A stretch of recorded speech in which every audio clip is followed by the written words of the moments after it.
Tem algum eutico essa noite aqui? Qualquer coisa a gente está pronto para ressuscitar. Se cair da janela. Se o culto for até de madrugada. A presença de Deus é muito forte. Quando eu vi esses dois homens ministrar, deu vontade de fugir pela esquerda ali e sair fora. Mas, queridos, amados irmãos, que maravilha. Será que a gente coloca 8 a 10 mil no próximo do ano que vem? Se isso for possível, a gente vai trazer o chefão maior. Aleluias. Fala comigo assim: te prepara, Serra Dourada.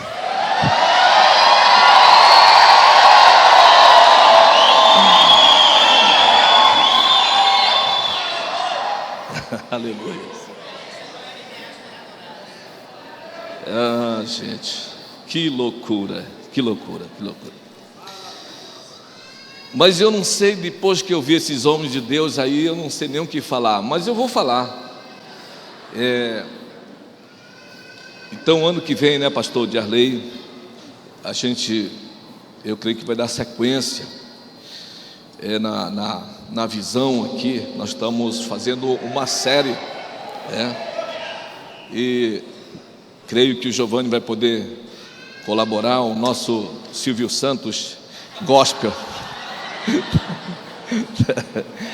É demais. Não, o Giovanni, ele era o meu equilíbrio lá em Santarém. Enquanto a gente puxava a orelha de um lado, ele colocava o gel do outro lado, né? Então ele é muito bom nisso, né? Por isso que a gente quer trazer ele para os irmãos não se sentirem muito doloridos. Mas, queridos, queria sua atenção um pouco. E nós temos visto uma grande graça de Deus em todo o Brasil. Quando você entra ali naquela porta, eu não sei se você percebe, mas uma onda de unção, de glória começa a mover ali, sabe? A gente fica olhando e vendo o quanto Deus é bom. A presença dele é tremenda. E a gente tem andado por tantos lugares e as pessoas têm se empolgado tanto com a visão. A visão é boa, sim, mas quando eu vejo que a visão tem sido falado tanto e o autor da visão não, aí eu começo a ficar um pouco triste. Quando eu vejo um colega meu dizer: o meu sonho é ter um grande rebanho, eu já coloco uma frase imediatamente. Às vezes eu passo a noite criando algumas frases que o Espírito Santo me dá, e eu vou jogando. Eu tenho até assim um pouco de receio de pensar que eu não durmo só estando no Instagram e no Facebook, mas não é, porque quando vem a unção, eu aproveito. E eu falei para um colega meu essa frase aí, vamos colocar primeiro? O maior sonho de um grande pastor não deve ser por um grande rebanho, mas para andar na presença de um grande Deus. As outras coisas do reino virão a reboque. E eu estava pregando em Curitiba e alguém ficou fascinado pela visão. O cara chegou: pastor, deu um boom na minha igreja. Aí, às vezes eu sou muito tímido de falar pessoalmente, aí eu coloco no Instagram a outra frase: eu não quero ser conhecido como alguém que compartilhou uma visão ministerial de crescimento, mas sim uma visão da importância de andar com Deus. porque, querido, vamos ser honestos. Ó, dando a carteira aqui, vamos ser honestos. Ele disse: sem mim nada podeis fazer. Não tem jeito de se gabar de nada. Um grande líder no Brasil uma vez falou, numa televisão aberta, ele disse: o homem sem Deus desculpa a expressão aí, não se escandalize, o homem sem Deus é o cocô do cavalo do bandido que morreu de câncer.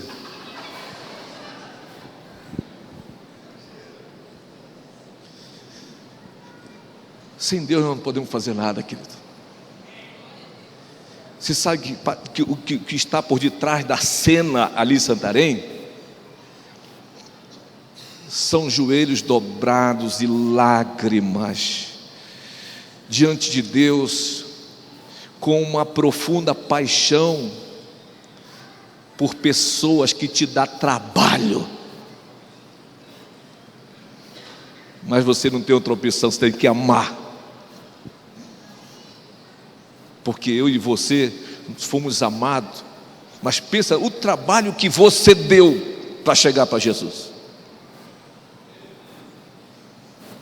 O trabalho que eu dei, as críticas que nós criamos contra o nosso Deus.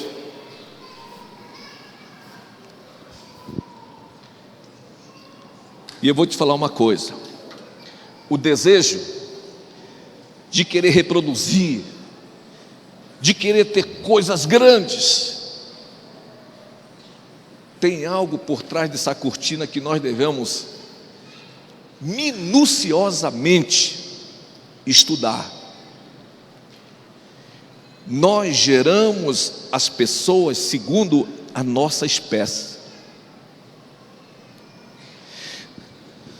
Biologicamente falando, se uma mulher fuma ou bebe e o marido também, aquela criança vai nascer com os desejos do pai e da mãe, com aqueles desejos que estão ali fluindo naquele momento. Eu tenho 2 filhas biológicas, aliás, adotivas. Quando uma tinha 8 anos, uma vez ela disse: está cheirando, está gostoso esse cheiro. Só que eu vi era um cheiro de cigarro. Eu fiquei espantado com aquilo. Como é que ela gostou e achou gostoso o cheiro do cigarro? O pai biológico, o pai era fumante. E aquilo passa pelas veias sanguíneas. E o mesmo desejo, se não for quebrado aquilo, se a misericórdia de Deus não entrar em ação, o rico falou uma coisa: meu pai é alcoólatra, eu alcoólatra, meu filho não. Por quê? Porque a geração de Josias, a maldição encerrou. E o mundo espiritual? E esse desejo de você gerar e cantar: e eu serei pai de multidões. Você sabe quem está gerando? O que você está gerando?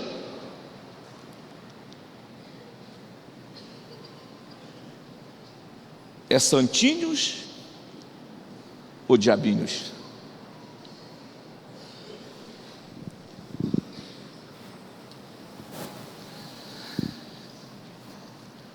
Andando na presença de Deus, quando atingiu Abraão a idade de 99 anos, apareceu-lhe o Senhor e disse-lhe: Abraão teve promessas com 75 anos, Eu farei, eu darei, eu serei, tudo no futuro. Não havia ainda uma aliança consolidada. E passou um tempo, com 99 anos, o Senhor falou a Abraão e disse: eu sou o Deus Todo-Poderoso. Primeiro, anda na minha presença. Segundo, ser perfeito.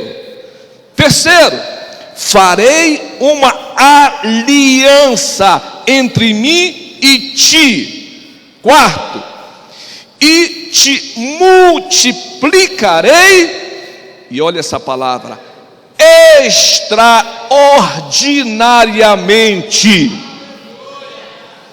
O que você viu nesse texto aqui?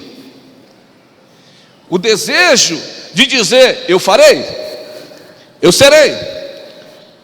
Aí correr, a gente corre. Não, tem uma promessa, eu vou correr. Não, peraí, não corre não. Tem que reproduzir coisa boa. E para reproduzir coisa boa, olha o critério: anda na minha presença. Segundo lugar, sem estar na presença dele não há perfeição, mas na presença dele há perfeição. Você fala: nós vamos ficar totalmente perfeito? Esta palavra no original te leva ao seguinte entendimento: terás uma vida de temor e tremor a Deus. Que quando o motorista cortar na tua frente, em vez de você levantar a mão para ele, o temor vem e fala assim: meu filho, ele vai ser um líder de célula, abençoa a vida dele. Sem estar na presença dele não tem perfeição. E aí, a promessa continua. Aliança. Farei uma aliança entre mim e ti. Olha só. E depois, eu te multiplicarei. Queridos, o que esses discípulos, meus filhos, estão falando aqui, uma coisa que eles não sabem é que eu faço tudo para andar dando o máximo de testemunho na frente deles. E quando eu piso na bola, eu ligo para eles: irmão, tu sabe aquela hora que eu fiz isso, me perdoa. Eu chego com um grupo de 12 ou 13 ou 15 líderes, pastores de rede, quando às vezes eu me excedo um pouco em palavras que eu sei que eu ofendi, eu volto no outro dia, ou na nossa reunião, e digo: gente, a minha esposa está me ajudando, ela me belisca por baixo da mesa, me perdoe, eu quero vencer isso, eu não quero mais fazer isso, no nome de Jesus. Porque eles ouvindo isso, querido, eles vão pegar esse DNA, essa multiplicação vai ser segundo a minha espécie. Certa vez eu estava com o meu pastor, e ele chegou com um cara para consertar o carro dele, tinha marcado na agenda. Quando ele chegou lá, o cara, muito bruto com ele, Falou: não, pode levar o carro, eu não vou mais consertar, só amanhã, traga amanhã na concessionária. E o pastor Hebe falou assim: mas você não marcou? Não, eu marquei, mas agora eu estou desmarcando.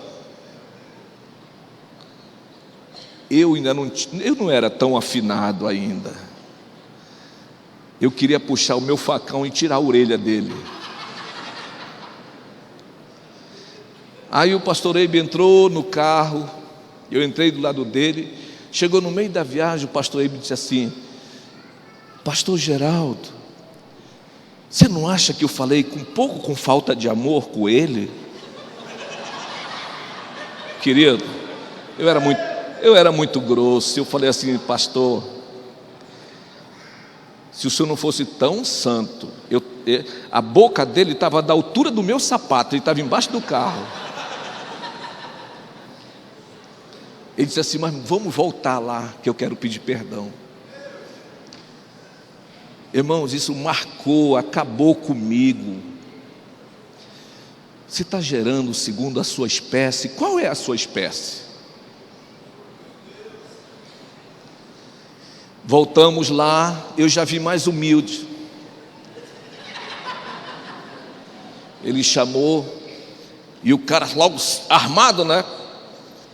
Com a chave de fenda, falou: o que é? O Hebe: me perdoe, porque eu falei com falta de amor para o senhor, e eu vim pedir perdão, aquele jeito do pastor Hebe, né? Aí o cara: tudo bem, tudo bem. Deixa o seu carro aí, que eu vou pegar no seu carro agora. Você está entendendo, querido?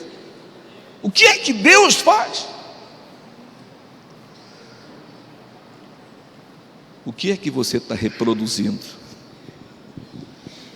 Abraão: anda na minha presença, ser perfeito. Eu vou fazer uma aliança. Ele só faz aliança com quem já está andando com Ele.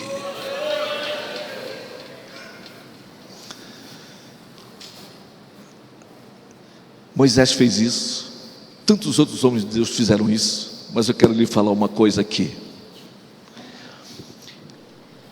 Todos os heróis da fé fizeram coisas grandiosas, marcaram a vida de gerações, e que hoje nós temos tido isso como exemplo para nós, mas isso foi por causa de uma razão: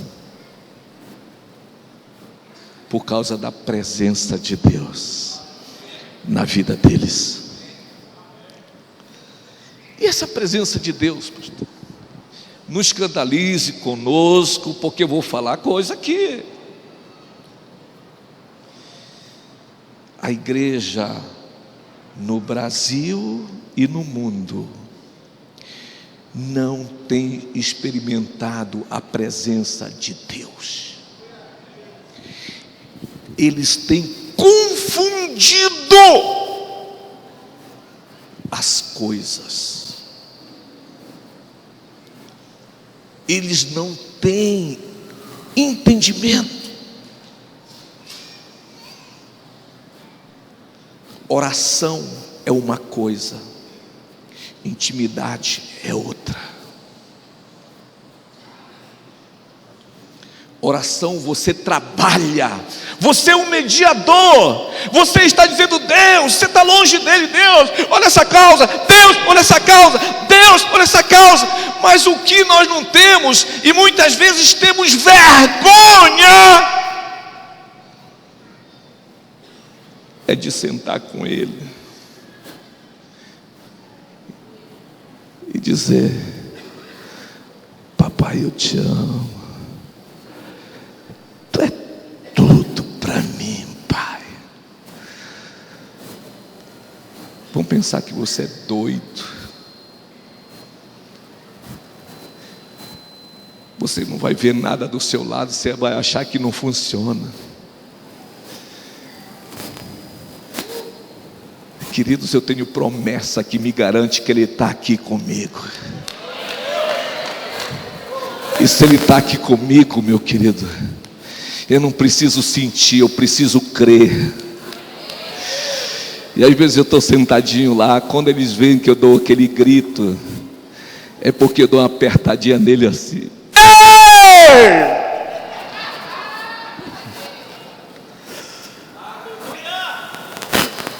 Ah, que negócio é esse? Que doutrina é essa? A minha pergunta é essa: que doutrina é essa que você sustenta sem a presença dele até hoje?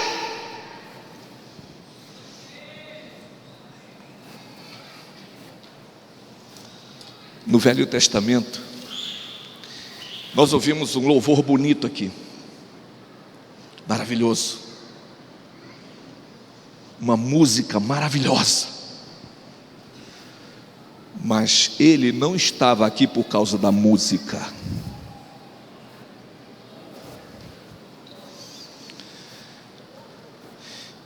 Deus não se encanta com uma música,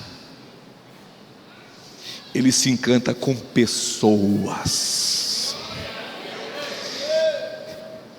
Não é a música que atrai a presença dEle.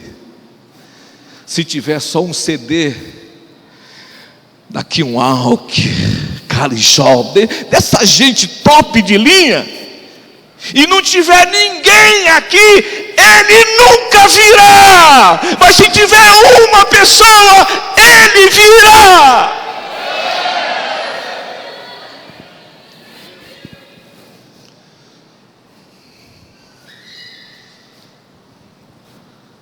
Ah, pastor, mas a música arranca umas lágrimas. Uma música ungida. O hino nacional também.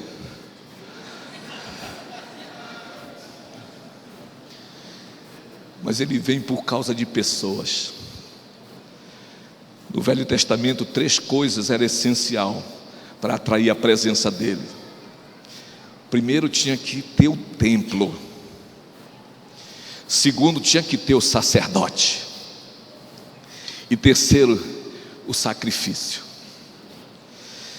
O templo, eu não quero me aprofundar nisso, mas só para você entender, começou com o tabernáculo, que era uma casa móvel, portátil. Mudava-se de cidade, mudava também, e a presença de Deus ia com eles. E a presença de Deus ia com eles. Para onde mudava, o tabernáculo ia com eles. De repente veio a ideia do templo fixo. Ao invés de estar indo de cidade em cidade, manda todas as cidades subir para adorar em Jerusalém, no templo fixo. E a turma pagava o preço, mas eu acho que era tão difícil, porque de repente, os caras, está faltando aquele crente fiel. Quem? Aquele oficial lá de Gandás, o eunuco, mas ele mora muito longe. Tem que esperar, vamos esperar o cara. É difícil, toda a família tinha que subir para Jerusalém. E Deus foi fechando o cerco para fazer aquilo que Ele sempre sonhou. Vem cá, Giovanni. Que Ele sempre sonhou. Em 1 Pedro capítulo 2, ele diz: vós sois raça eleita. Sabe o que está dizendo? Vocês não são mais vira-lata, são de raça. Eu me lembro que quando a primeira vez que a minha esposa queria tanto criar um cachorro, eu fui e me ensinaram que cachorro de raça era aquele que tinha a pata grande. E eu saí olhando para as patas dos cachorros e levei uma com pata grande. Quando cheguei lá, falaram: não, esse não é de raça. Mas olha a pata. Eu fui ver, era só bicho de cachorro, por isso que estava grande. Era vira-lata. Era vira-lata. E vira-lata não é bem aceito nas casas. E quando o vira-lata tem filhos, é só de 11 para frente.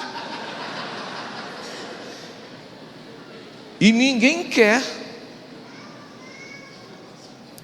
E eu fui atrás de um cachorro de raça. A sogra do pastor Sabá tinha um cachorro de raça. E eu levei e falei, agora sim. Levei um casal. E você sabe de uma coisa? Quando teve cria, não tem muito cachorro de raça chique. Só teve 3. E quando teve 3, alguém falou assim, pode levar que você vende para o veterinário.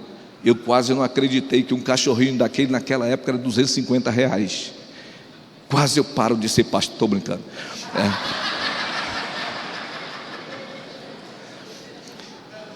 E queridos, eu quero que você saiba uma coisa. Ele te fez raça eleita. Ele acabou com aquele templo fixo também. E poucos crentes sabe, mas não dá valor. Que a proposta dele foi essa. Eu quero sair das 4 paredes. Eu quero ficar mais pertinho de você. Eu quero morar aqui dentro. Ei!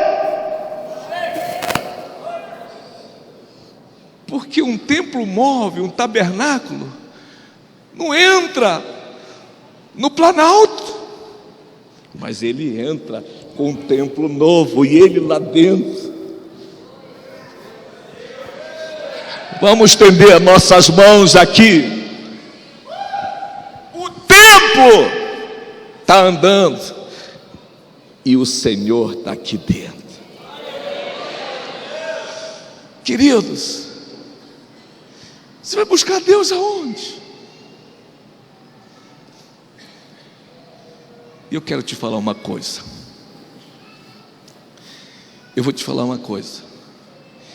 Nós podemos ser enganados, porque eu fui enganado. Eu já tinha 50.000 pessoas lá em Santarém e não sabia o que era intimidade com Deus.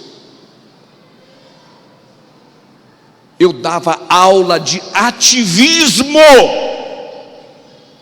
mas não sabia para onde ficava a intimidade. Um dia o Senhor me pegou pela misericórdia dele, e eu ouvi pela primeira vez no meu espírito a voz de Deus, e fiquei assustado, pensando que era o diabo que estava falando comigo, porque quando nós não temos intimidade, nós não sabemos qual é a voz que está falando. Samuel, Samuel, Samuel, Samuel. Por 2 vezes Samuel não tinha resposta. E o próprio Eli não sabia de uma verdade. Por que Samuel achava que quem estava chamando ele era o Eli? A voz de Deus é a voz do sacerdote.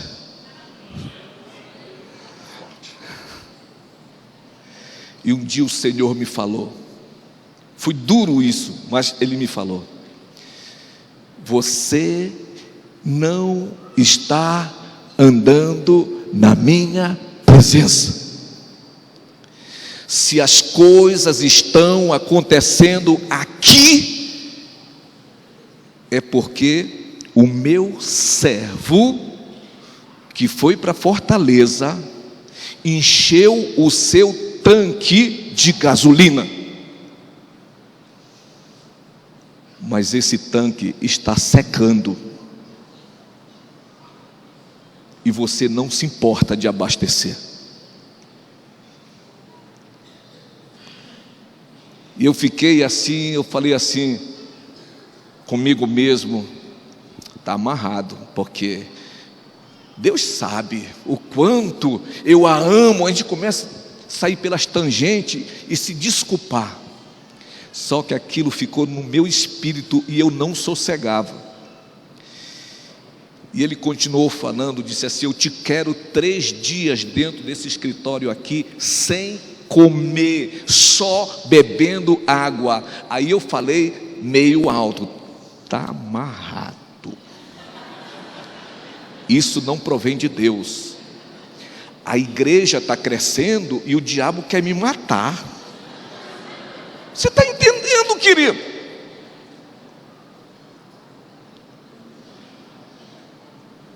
Só que eu cheguei, eu fiz uma estratégia.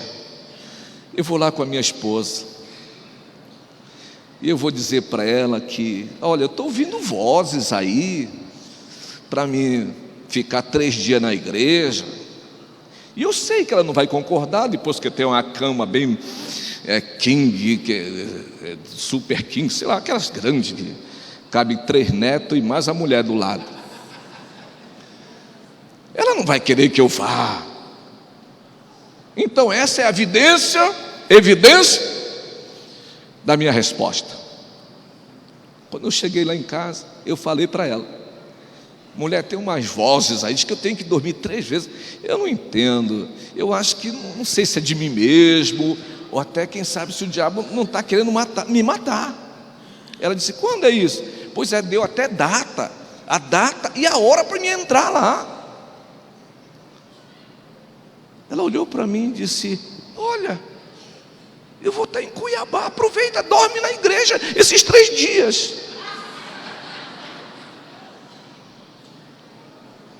Aí digo: vou apelar para o Supremo. Fui com meus discípulos lá, falei a mesma coisa. Estou ouvindo vozes. Diz que é para mim dormir aqui. Eu falava meio sarcasticamente para receber o não. Não, pastor, eu acho que não é necessário. Só que teve um deles que pulou e disse: vai, mestre, tu é o nosso profeta. E os outros pegaram corda e falaram a mesma coisa. Se não tem jeito, eu fui. Estava se aproximando o dia, a data e a hora. Queridos, antes de eu contar o resto, dê uma salva de palmas para o Giovanni aqui, tá? Obrigado.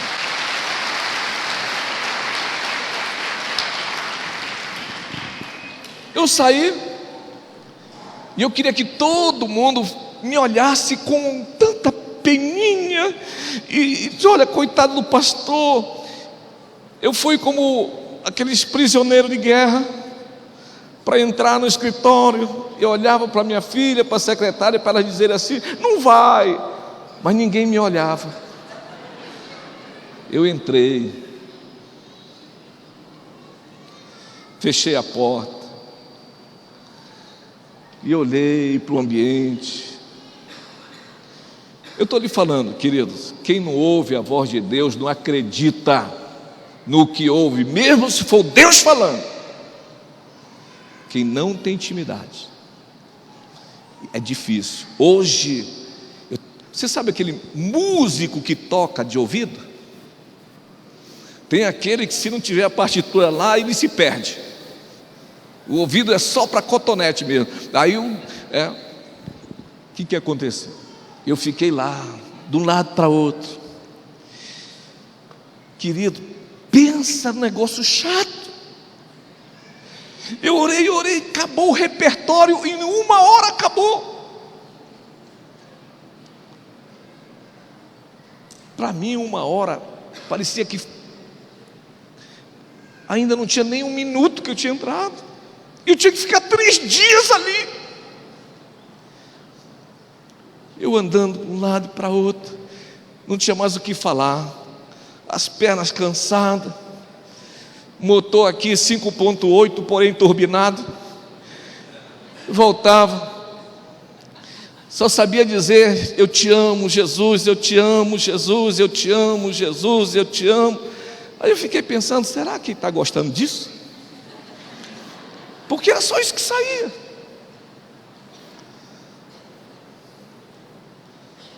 Fiquei pensando assim, será que eu estou errado, estou certo?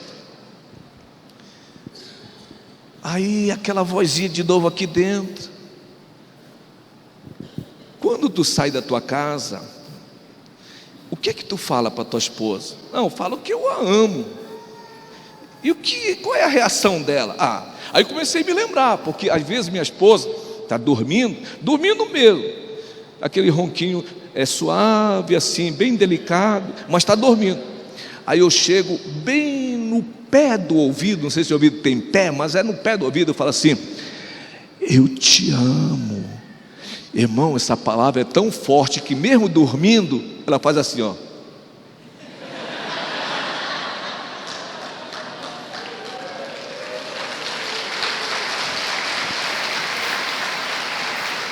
O que eu entendi com isso foi isso: se a minha esposa gosta, então ele está gostando. Eu liguei uma coisa com a outra e eu acelerei: eu te amo, eu te amo, eu te amo, eu te amo, eu te amo. E rodava, eu te amo.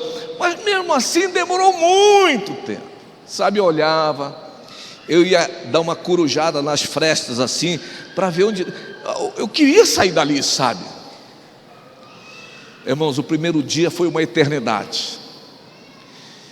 Segundo dia começou de novo. E eu vi algumas falas.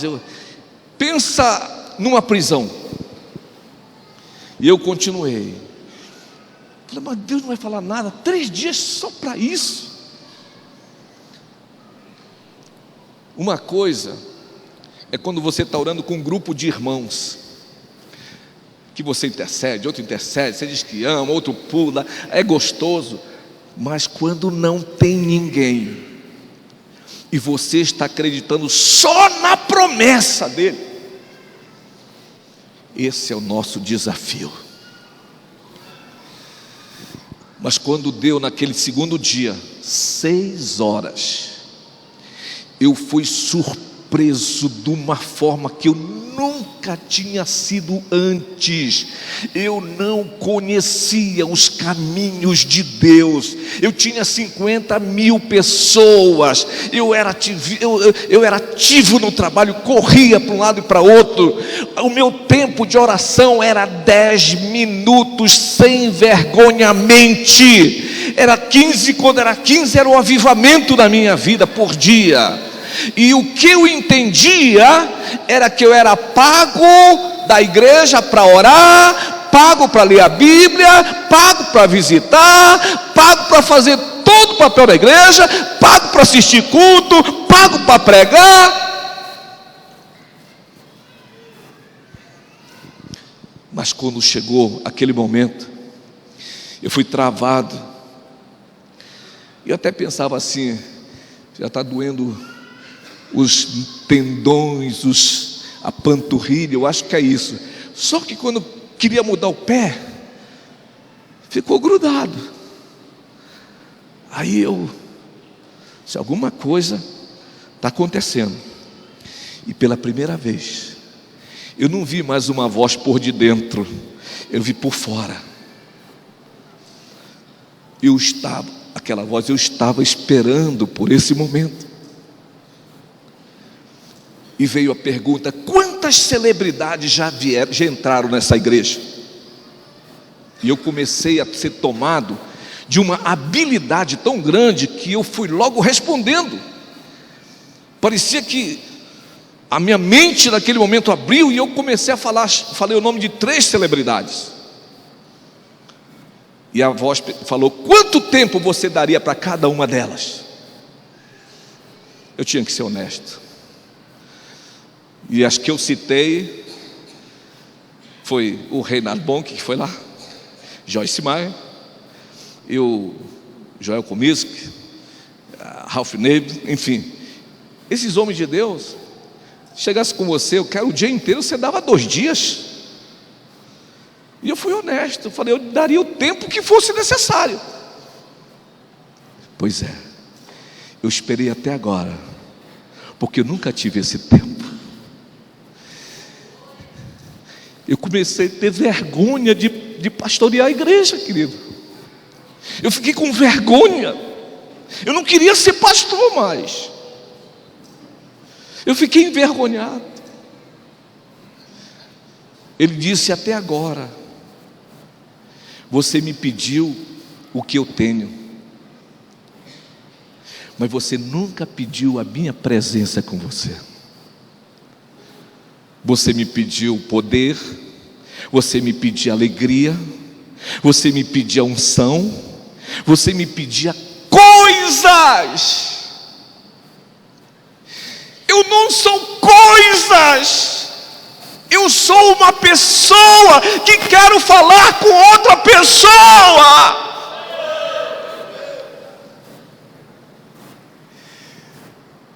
Eu não tinha o que falar. De repente, nunca tinha tido uma visão na minha vida. Para ser sincero, eu tinha um pouco de dúvida quando o irmão chegava. Tive uma visão. Lá no fundo eu dizia assim: poxa, eu que sou pastor há tanto tempo nunca tive, como é que se...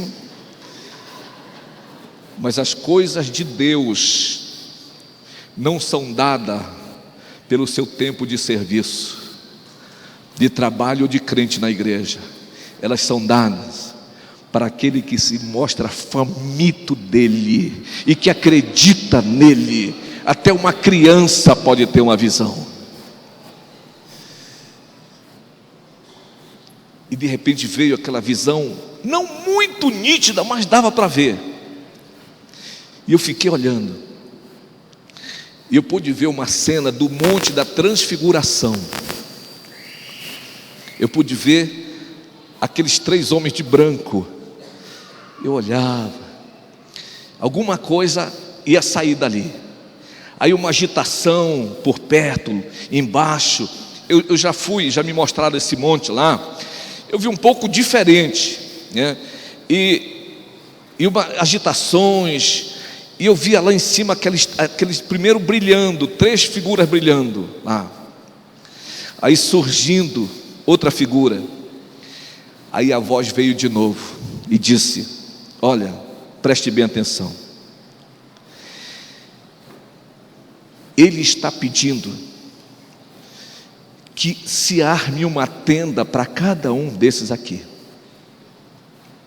Mas não tem nada de realidade nisso. Porque se ele quisesse ter uma tenda que fosse me agradar, ele teria armado a tenda para o meu filho lá embaixo. Quando os milagres, a multidão era saciada. Mas sabe por quê? Ele está pedindo a tenda, não é por causa do meu filho, é por causa das celebridades. Nós somos capazes de dizer: pastor Geraldo, fique, pastor Giovanni, pastor Diarley, fique 3 dias comigo. Mas para Jesus nós não temos coragem de ficar 3 dias com eles a sós. E aquela voz veio e disse: por isso, essa foi a expressão, por isso eu vim com uma nuvem irada, dizendo: ei Pedro, não é Moisés, não é Elias, tu quer me agradar? Então esse do meio é o meu filho amado. Nele eu tenho prazer.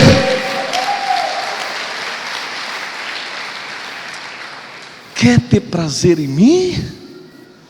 Então tenha prazer no meu filho, porque eu tenho prazer nele. Esse é meu filho amado. Irmão, eu vou te falar uma coisa, só Deus sabe como eu estava ali. Eu estava com vergonha de voltar para pastorear aquela igreja. Eu me vi incapaz.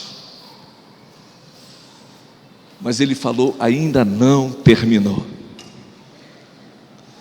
Eu estava ali em cima, e de repente a viravolta veio que eu não tinha mais vontade de sair daquele lugar. Agora eu que queria armar tenda, sabe? E o tempo já estava passando rápido, querido, impressionante. E eu não queria sair dali. E ele disse: os ossos secos, porque eu via, irmãos, é uma história comprida, eu estou aqui encurtando, mas sabe por que aconteceu isso? Porque 3 vezes eu olhei a igreja na adoração e eu via todo mundo seco, sabe, sem ânimo, e eu pensava que eram os músicos que eram culpados. Na minha ignorância, eu fui com os músicos e disse assim: vocês não vão tocar o segundo culto. Olha só, eu merecia ser ungido com óleo de peroba. Olha a minha cara de pau. Vocês não estão buscando a Deus, como se eu tivesse.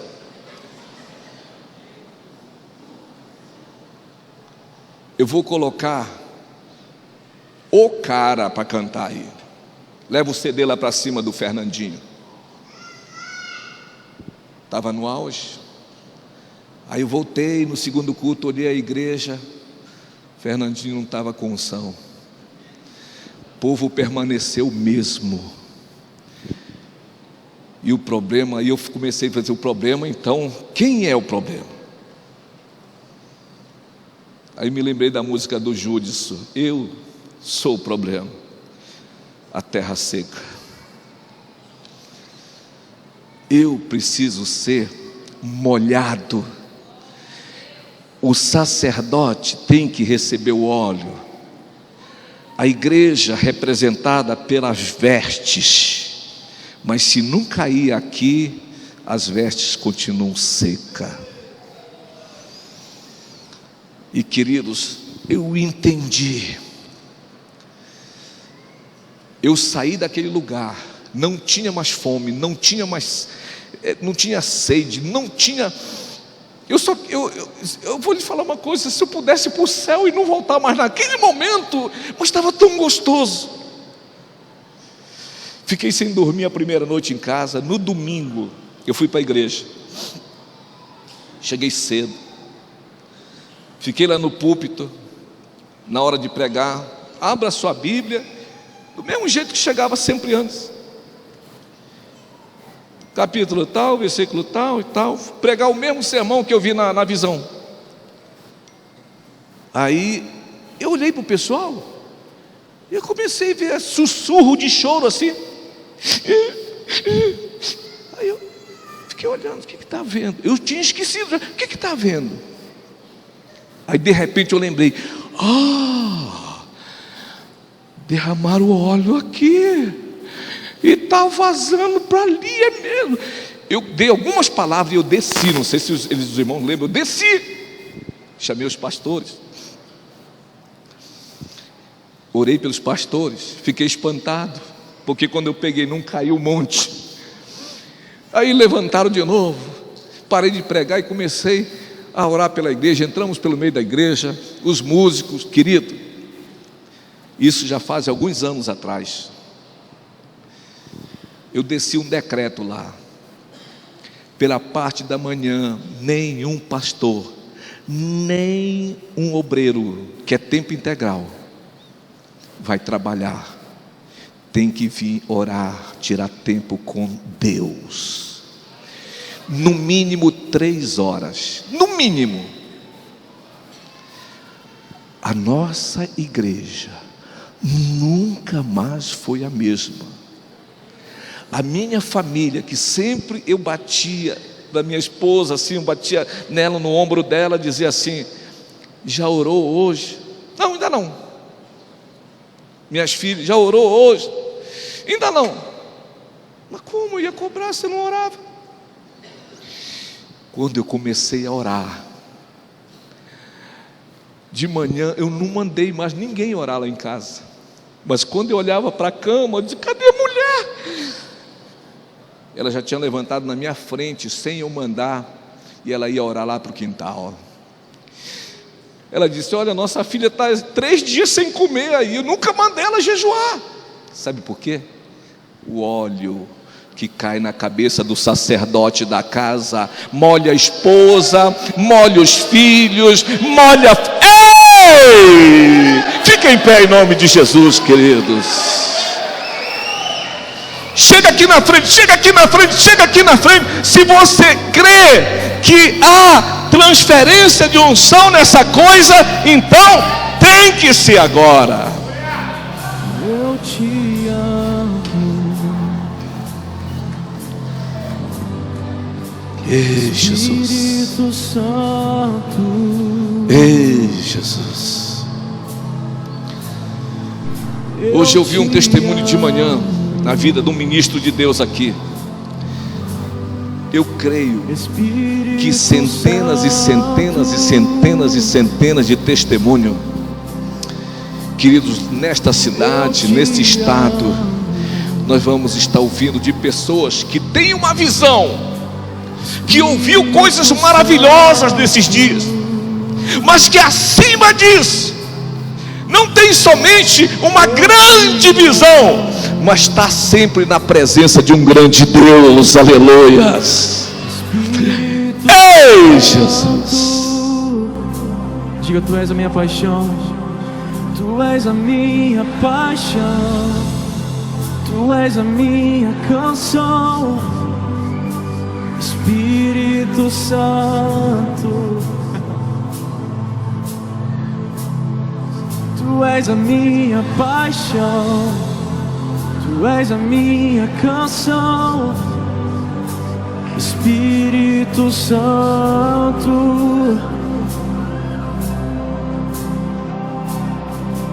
Eu te amo,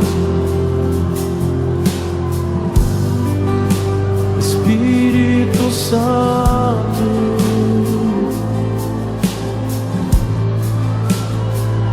Eu te amo, Espírito Santo. Ouça nossa voz. Eu te amo, Espírito Santo.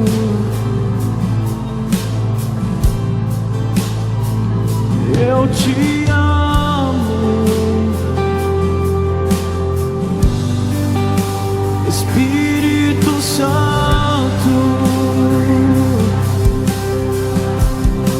Tu és a minha paixão, tu és a minha canção, Espírito Santo.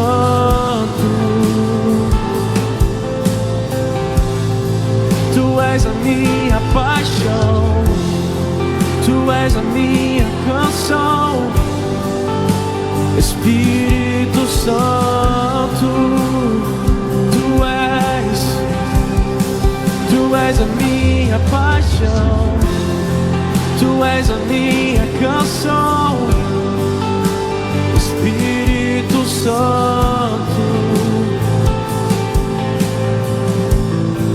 Tu és a minha paixão, tu és a minha canção, Espírito Santo.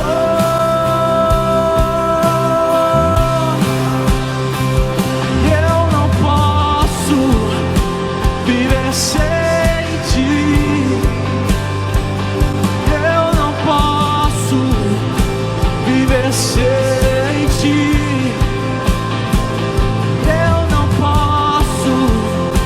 Viver sem ti, Espírito.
coração tem saudades, meu coração tem saudades do teu amor.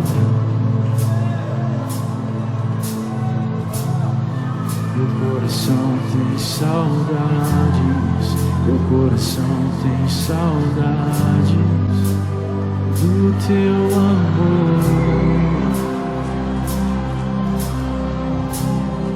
Meu coração tem saudades, meu coração tem saudades